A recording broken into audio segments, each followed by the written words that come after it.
This is Darth Matthew, host of the Star Wars Generations and Superhero Ethics podcast, and I find your lack of membership disturbing. You can free yourself from the ads of those rebel scum by going to theethicalpanda.com and clicking join for $5 a month, $55 a year. No more ads, only the episodes, just as the Emperor intended.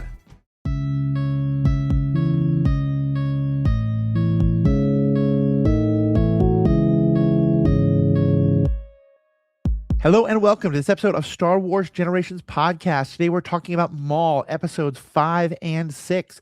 We are talking about Marrok making his second appearance, but first appearance chronologically. Is Marrok the one in Rebels? Marrok is the one. So let's just jump right into this. The Inquisitor who we get, who is never identified by name in the show, but the subtitles say he's Marrok, and he certainly looks like him. He's the same one who's working with Elsbeth in Ahsoka, the TV show. That's who this guy is. Really? Yeah. And we've learned in other places that he was a former Jedi Padawan who gets corrupted like a lot of others. I think he may also appear in one of the video games, but he's definitely the Marrok from the TV show Ahsoka. Here he is working as an Inquisitor. See, I thought he looked familiar, but I couldn't figure out where I had seen him. Yeah, that's fair. Fascinating. That is one of the things I caught from the trailer. I saw him immediately. I was like, ooh, T backstory. Because currently that's a character I'm working on. According to Wikipedia, he was at one time known as the first brother, one of the earliest Inquisitors. Yeah. T. Which I think may have changed somewhat. Like there's a lot of things swirling around this character that we're not. Yeah, it literally says on Wikipedia, known at one time. So I guess it did change. Right. Huh. So let's talk about this. This is the episode where, for the first kind of 4 episodes, we've had this ongoing debate between Lawson and Two Boots about do we bring in the Empire? Two Boots is a narc. Two Boots is a narc or Two Boots is a snitch. If you go back and listen to last week's episode, we get into that thrilling debate. Mm-hmm. But either way, the result of his narc snitching, he's a niche. Anyway, snark. Snitching. He's a snark. The point being that the Empire is now here. Alex, what'd you think kind of watching the Empire show up on this planet? Well, first of all, I did enjoy hearing the kind of the classic sound, like the alarms going off as they pulled up. I was like, this is very classic Empire. And it also a little bit reminded me of kind of like the Star Destroyer pulled up over Jeddah City in Rogue One. Obviously very terrifying. And it's also like, I mean, it's scary to see them actually arrive because it's just like all the citizens who are just living their lives look up and it's like, oh, here's the arrival of the authoritarian like dictatorship just pulling up on our doorstep. And I knew that things were going to get hairy, but I was curious how it was going to all like intersect because, you know, both are, if you want to call them all the antagonist or the protagonist, you know, basically every party involved, whether it was Lawson, Daki and Devin and Maul, no one wanted the Empire there. It's just because of fucking Two Boots being a little rat that the Empire's even there. So I was just curious how they were all going to react and intersect. I was not disappointed. Yeah. Lieutenant Blake is the person who is representing the Empire. He's kind of the main leader until, of course, Marrok shows up. Okay, motherfucker. Just the way that arrogance and condescension drips from his voice. He, to me, is just such the classic idea of like the middle management. He's the classic idea of the middle management under fascism. You know, he doesn't really have that much power, but he's been given a small little fiefdom, and he's going to make sure everyone around knows that. And it's very classic kind of like middle manager Empire vibe of like, you know, I am in charge here. Fuck all of you. But as soon as like anyone above him would show up, he would just start cowering in fear. Yeah. Now, Erin, question for you, because did you at some point think that this planet was Coruscant? Oh, for sure. In the commercials, definitely. Like it was giving Underworld of Coruscant. And I think it was maybe episode 2 where I kind of clocked. I was like, okay, I'm not seeing any Coruscant Underworld police, which are like the hallmark of Coruscant in the Underworld. And these like police figures looked nothing like the local Coruscant police. Yeah. And then okay. I was just going to say, and then obviously they eventually brought up the planet and city name. And it was like, oh, okay. These episodes especially really made me feel like, no, this isn't Coruscant, but it's reminding us that like this is what cities are like in this galaxy. You know, that there is, because it has a lot of those same hallmarks, as you said, of the upper levels are really nice, and if you go down below, that's where you start to find like the criminal elements and a lot of places where the cops just don't want to go. You know, the little crime guy who Maul has captured, he talks about how he's in the bowels of the city, and well, it's not so bad if you don't mind the snake in the darkness. At first it kind of felt to me like, oh, why are you just giving me another Coruscant? But no, it's not. It's as you pointed out, there's a lot of differences, but they're showing like, you know, I mean, I grew up in New York City, and this might come as a huge shock to people, but people from New York City sometimes can be a bit parochial about how they see the rest of the world, and that there is no real other city. And I remember being kind of surprised when I went to some other cities in the world and in the country, and we're like, oh, this is actually kind of like New York in some ways. And I feel like the same thing here. It's like Coruscant is its own thing, and it's different. And they talk about how this planet has forests that can go run off into. It's not entirely urbanized, but the cities are cities like a lot of these other places. Classic New York, thinking of the center of the universe. Speaking as a New Jerseyan. I admitted it. You know, we're a little parochial. We're also right, but that's fair. But I also did think like Erin. I mean, I talked about that. I was convinced it was Coruscant, even in the first episode, until I was corrected. I was like, wait, it's not Coruscant, but like it looks just like Coruscant. But yeah, I don't know. I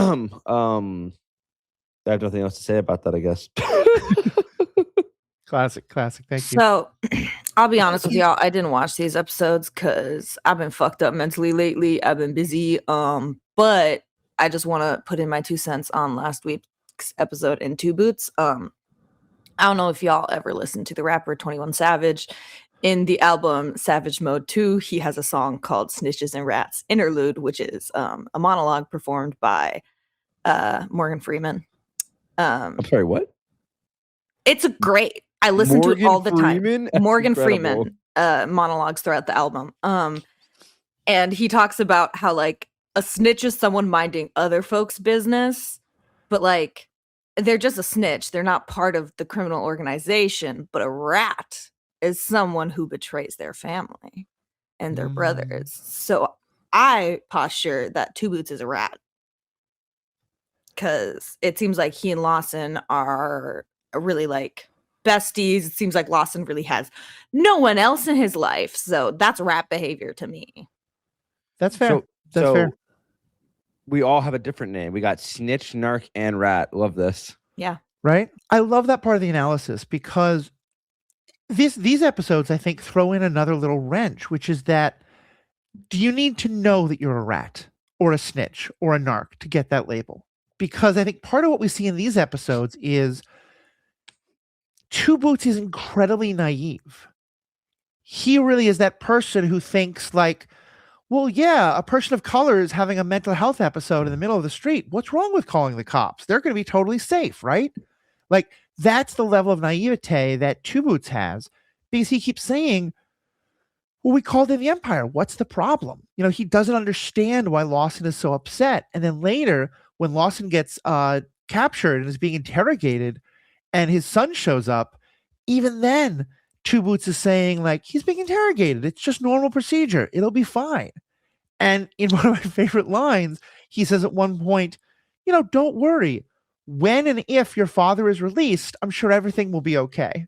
And the son is like, yeah, the look Erin just gave is exactly what the son does. He's like, if, and Two Boots is like, yeah, just don't worry about it. Don't worry about it. Yeah. It's not until later when all of the fucking screens say that Lawson's now wanted, and then the Imperial guy, what's his name, Matthew?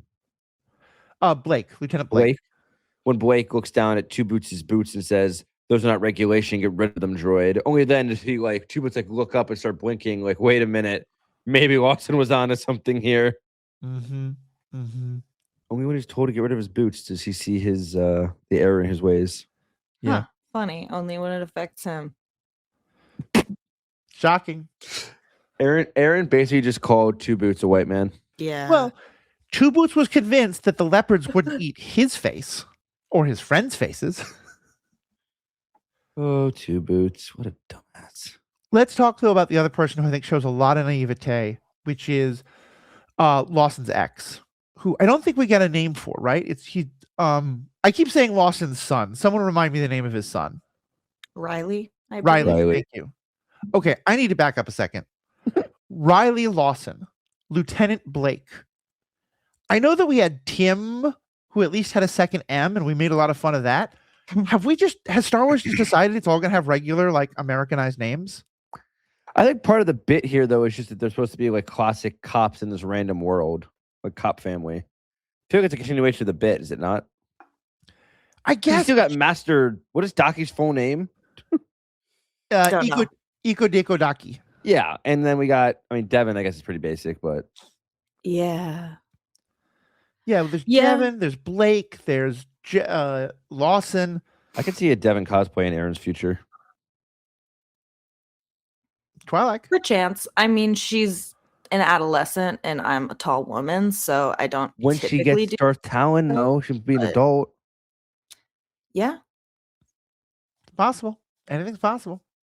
Anyway, but putting aside the names, so as I was saying, the other kind of really naive one we get, I guess, is I don't think she's named, but Riley's mother, the former Mrs. Lawson, perhaps, we don't know what name she took, but she again has this position of she hears that Lawson is being captured by the Empire, and her response is, well, it'll be fine. The Empire's there to help. If the Empire is there, you have nothing to worry about. And Mhm. I really like how they're setting this up of, showing that, like, what a lot of us see as fascism, rightly so, it's really easy for people to be fooled.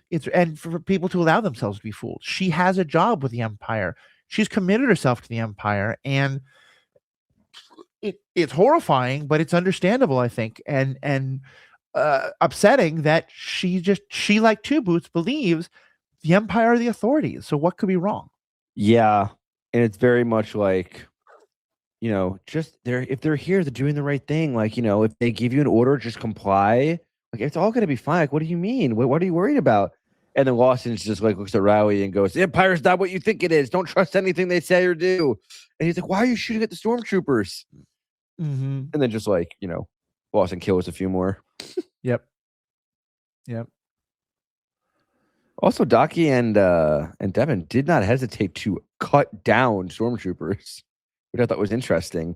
Usually, I feel like Jedi try and like show a little restraint, except for Obi-Wan and Anakin during Obi-Wan and Yoda during Order 66. But in general, they were just going full murder, and I was like, all right, nice. When that's what you got to survive, you got to survive. Yeah, I mean, I like what they're doing with Daki, and we have more to say about him being naive as well. But he really has this, like, we shouldn't fight. Okay, kill everybody and everything that moves, but now we shouldn't fight.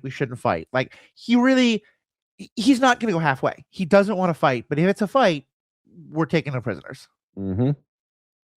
So there's obviously some great discussions here between Devin and Daki, and it's about Devin's time with Maul, which, Erin, you weren't able to be on last week. So let's start there. What did you think of kind of Maul's attempted recruitment and the way he's putting these doubts in Devin's mind? Honestly, I thought it was really cool. I liked it. I like how he's kind of, giving her feelings of independence, and eventually he does like let her go and just takes his lightsaber back. But I think he only lets her go because she exhibited attacking him with anger. Yeah. So he's like, okay, I got a foothold. I got something going on here. And I think he's really starting to get to her. And I wonder if the whole survive versus like living thing, I'm sure that will come back in some Mhm. extent. And like you kind of said earlier, like her and Daki cutting down these stormtroopers, which goes very against everything Daki's been talking about, is very much about survival.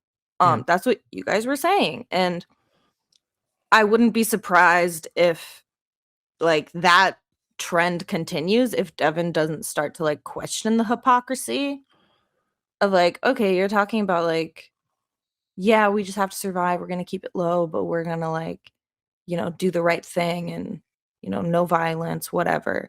Yeah. But then when it comes down to it, to survive, you still have to do the things you preach against. So if we were instead living in a more stable situation, a more stable situation where we're not constantly like run, hide, fight, then maybe we wouldn't have to compromise our morals like this. Yeah.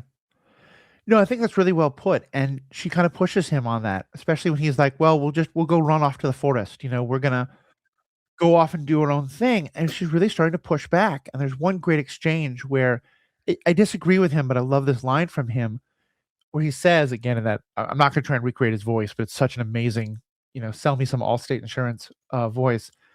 It's your voice that speaks, but it's Maul's words that I hear. Do not allow his poison to affect your mind. And I remember thinking at the beginning of this episode that, we talked about a couple episodes ago when she gets captured by the police, he doesn't interfere. He doesn't try to save her. He has another chance to save her, but instead chooses to save the people on that falling bridge. And that we might see a lot of resentment and anger towards her. And I was kind of expecting that, and we didn't get it. And actually, I think I'm really glad for it. I think the show is really being subtle and is kind of trusting us as the audience that we don't need it so in our face, because she is having these doubts. She is starting to question. And she pushes back against him and says, I know that Maul is supposedly wrong and our enemy, but he's right about the Empire. And if the Empire is so strong, why don't we ally with him? And Daki is just still focused on, but Maul is only out for himself. And again, I'm not saying Maul's a good guy. Maul's a murderer. Maul's a slaughterer. Maul is, we do what we have to do to survive. The thing that kept coming to my mind when they talk about, like, should we ally with him against the Empire? Like, we beat the Nazis by allying with Stalin. And Stalin is not one of history's good guys by any means. It's true. But to take down the Nazis, you had to find your allies where you could. Hey, Obi-Wan teamed up with Asajj Ventress on multiple occasions. Right? Before she turned good. And, even Dooku, Anakin, and Obi-Wan one time joined forces to escape some pirates. Yeah. Well, and what I kept hearing was she's trying to take this nuanced view. She's trying to see, like, yeah, Maul's a bad guy, but does he have a point? And when Daki says Maul is only ever out for himself, he will never be our ally, he's talking in absolutes. He has the black and white thinking that too often the Jedi can fall into. And I'm gonna blame Maul for, if Devin turns to the dark side. But I think Daki's like just black and white absolute thinking is part of why, as you said, Erin, like she's starting to see the hypocrisy. Yeah. Only a Sith deals in absolutes. Yes, that was the I just had to say it. I trusted the audience to get it. Matthew and Erin are giving me very judgmental looks right now. It's okay. It's okay. So yeah, what'd you think, Alex, then, of this great fight scene we get where it's Daki and Devin against Marrok, and then when Daki is down and it looks like Devin's going to be down, who jumps in but Maul, and then we get Maul and Devin against Marrok. Yeah, well, it was super interesting because the fight starts like Daki and Devin are taking refuge inside Lawson's apartment, and that is why my name today is Captain Lawson's apartment, because Marrok just comes and basically burns it down. And it's just super interesting to see the fight. First of all, lightsaber fight in such close quarters like that, and then break out onto the roof. And like it's a very like mobile fight. And then Daki basically has taken on this idea of like we have to protect Lawson and Riley, and so like Daki's like, I will protect Lawson. Devin, go take care of Riley. And so like Riley's just innocent bystander, and so like there's a fight going on, but like they're also protecting these civilians. And I think the most interesting part of the fight, for me at least, was on the train, because Marrok corners Devin. There's an epic battle first on the platform and then on the moving train, and Devin's like almost beaten multiple times. And just before she's about to get beaten for real, Maul steps in his very cool, collected way, and they start working together. They fight together, which harken back memories of, again, Rebels, when Ahsoka, Kanan, and Maul fight together, and Ezra, I guess, fight together at the Sith Temple. And it's like, yeah, Maul will help you against the Inquisitors, his common enemy, but as soon as the common enemy is out of the way, you got to remember he's still only looking out for himself. But it was just interesting because Devin was like ready to fight Maul again at the end. He was like, let's go right now. And he was just like, absolutely not. And then like she lowered her lightsaber, and his one line where at the end where he just goes, now you see the true face of your enemy. I was like, bro, like, and I think Devin is slowly like, it doesn't feel like a classic fall of the dark side. it feels more like a Dooku fall to the dark side, where she thinks that Maul is right ideologically against the Empire, and her idealism is what's going to end up being her downfall. Yeah. One of the other lines I was most struck by is Master Daki at one point says, tyranny, and this is when he's talking about why they should go and hide. Oh, and yeah. He says, tyranny is always defeated. And to me, and forgive me, I'm going to go a little bit English nerd here. He's talking in the passive voice. He doesn't say people like us will always defeat tyranny. He says tyranny is always defeated. He's assuming someone else is going to do it. And his job and Devin's job is just to go hide. And then if they get other people in trouble, like Lawson and Riley, then protect them. But still, he's talking about like some other thing. And it just reminded me of so many folks saying, like, don't worry, like Trump will be defeated. The Republicans will be defeated. Fascism, wherever it is around the world, will be defeated. But who's going to do it? If it's always the passive voice, it's always assuming someone else is going to do it. And so Devin's hearing her master say that, and she's hearing Maul talk in the active voice of, we can defeat the Empire. We can tear them down. Mm-hmm. And she says, like, we have these abilities. Why shouldn't we use them? I think she's thinking very much in the like. I mean, she's not looking at the big picture. I mean, it's very classic. I feel like. Correct me if I'm wrong, y'all, but I feel like it's very common for like young Jedi Padawans to have this mindset of like, why don't we just like go after the bad guy? Why don't we just like, we do have like, they think very like linear, and it's often the older Jedi masters who are like, okay, well, it's more complex than that. You have to consider like motives and like in like the larger picture. And so it just feels like, she is acting her age. She's a teenager and very pliable. And it's why Anakin thought the way he did, but Palpatine was the louder voice over the Jedi. And I think Ezra thought the same way. I think even Rey thought the same way in the beginning before Luke kind of knocked some sense into her. Mm-hmm. And I think that like this is a common theme in Jedi Padawan throughout Star Wars. But it's just a curious here. Like Maul is such a convincing person. Like, I mean, I guess we don't know, but we feel like we kind of know that Maul's gonna end up winning out over Daki, and get into Devin's heart. Mm-hmm. Do we have official confirmation that is Darth Talon? Talon? No, but it just to me like that would be like the greatest tease in history if you put like the right color, the right species, the right everything. He wants her to be his Padawan. Like everything leads to Darth Talon, and they say, "Nah." I'd be a little upset. And there's a whole season 2 already planned. So what do you do for season 2 if not, the Darth Talon line? Yeah. We'll see. I don't agree she's the right color for Talon. Mm-hmm. She's red. I'm going to be a stickler. Right? She's pink. Talon's red. Pink, red. That's different. Black tattoos are going to look different over pink skin versus red skin. And so I don't know if they're going to try to play it, as she ages, her skin darkens or something like that. I mean, that's not really something we've seen in the Twi'lek people, in my understanding. But maybe. Mm-hmm. I kind of like that it's not decided fully. Yeah. Because, it could be like the biggest tease ever. And then season 2, like, another character comes in.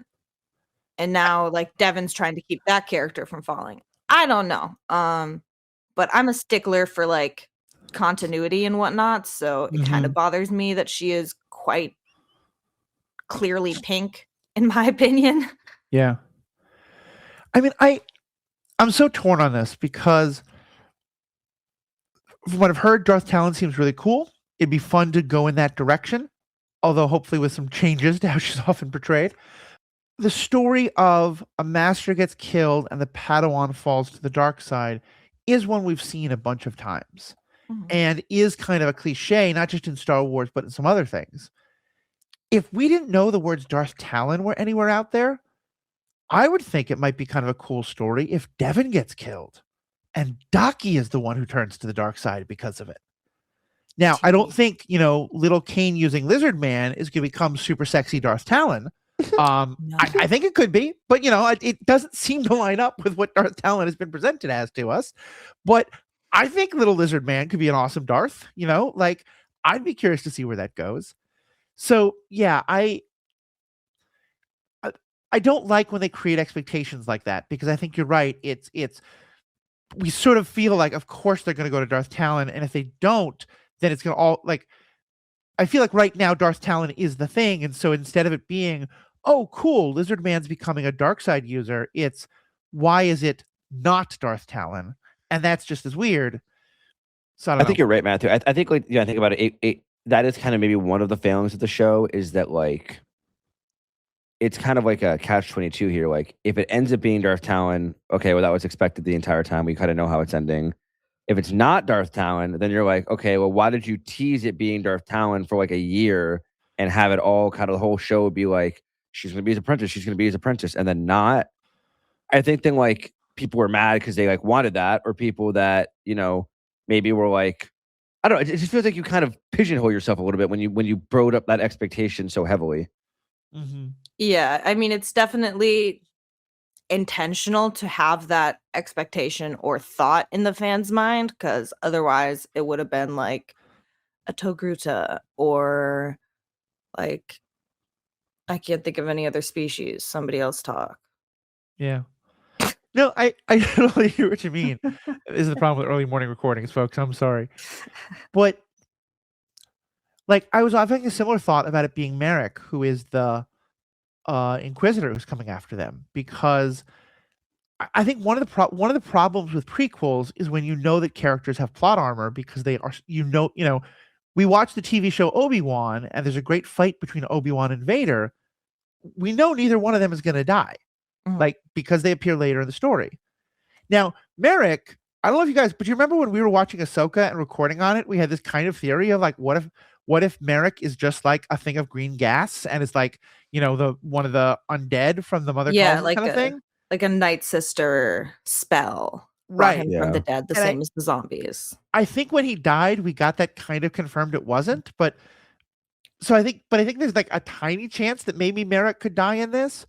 But I think he pretty much has plot armor that because he is supposed to be alive 20 years from now, or you know, however many years it is. I guess it's about like 25, 27, whatever. When he shows up in the Ahsoka show. So I don't know. I just kind of wish they'd given us a totally new character. I personally think it's still very viable for him to die, especially with the Wikipedia saying like was once known as the first brother. Well, if the first brother dies, you're going to assign a new first brother. Right. And also like when Marrok died in Ahsoka, the armor like crumbled into nothingness. He turned into gas and disappeared, if I'm remembering correctly. There was no body. So Erin, is your take here that he's going to die and then be reincarnate into the Nightsister kind of puppet we see in Ahsoka? I think it's absolutely a possibility. I wouldn't like say, oh, he's in Ahsoka, there's no way he dies. Because I think that could be a very interesting plot twist if they're relying on people, not relying on, but, you know, if they're thinking some fans maybe don't know the lore very well or, you know, didn't catch those nuances in the Ahsoka show. So that could be an interesting, like, kind of plot twist if the character does die. I could see it, but I understand what you're saying. Also with the possibility of plot armor, because he's very much fighting people in the Ahsoka TV show. That's true. And I'm going to throw out something. I just did a little Wikipedia search here that something interesting. I didn't know this. George Lucas originally planned to feature Maul and Talon as the main villains of the sequel trilogy. And he was like preparing the films before he sold it to Disney back in 2012. And then as you know, he turned over all these things to Disney. And for episode 7, they were like trying to use some of his ideas. And originally I kept this, but then J.J. Abrams started to work on the project and eventually got rid of Maul. And then was still going to have Talon. And then eventually Talon actually turned into Kylo Ren in JJ's writing. So like Talon being a villain with Maul has been on Lucas's mind and Lucas's plan for a long time. And now the Filoni, you know, was at the head of this and kind of created the show. It would not surprise me if he really tried to push forward with that idea in some capacity of like Maul and Talon together, which again makes me feel like this has to be Talon, but who knows? Maybe they pull a fast one on us, but it just feels like Filoni is always so loyal to his vision that it would make sense to me. Plot twist, telling me, Devin. Oh, go ahead. I was going to say plot twist. Devin has an older sister. That'd be crazy. What were you saying, Matthew? I was going to say, so you're telling me that there's a world where we could have had Adam Driver in that tiny little Talon outfit and we didn't get it? Cowards. Total cowards. Oh my God. Anyway, I just want to close with one last moment that I don't know, Alex, how it hit you, but it hit me like just a punch to the heart. Lawson, the father, is walking into his apartment and he's doing that kind of like nervous thing where he's like running his hand down his hair and to the back of his neck with his elbow out. And he turns the corner and he sees his son with that same like nervous hand on the back of his neck, elbow out. And it just, that was just such a beautiful moment of look at how much these two are alike and look at how much Lawson like immediately recognizes like, oh my God, my son. Oh my God, my son has the same kind of stress I have. That's terrible. Why is that? Oh, it's because my son took in Daki and Devin. He's taking it. All of that. And just this whole like rush of thoughts all happens within like 3 seconds of animation. So brilliantly done. It was very brilliantly done. I didn't take it in, I think, as well as you did, because I was more just kind of trying to understand why Daki and Devin decided to go. First of all, how they found the apartment of Lawson and why they decided to take refuge at the police captain's flat when everything else, all the heat is kind of around him too. So that was kind of a poor decision. So I think I didn't process, but you're correct. It was a very like, beautifully animated moment that kind of connects the two of them. Yeah. I was just, my mind was on other things. I was like, why the would you go there?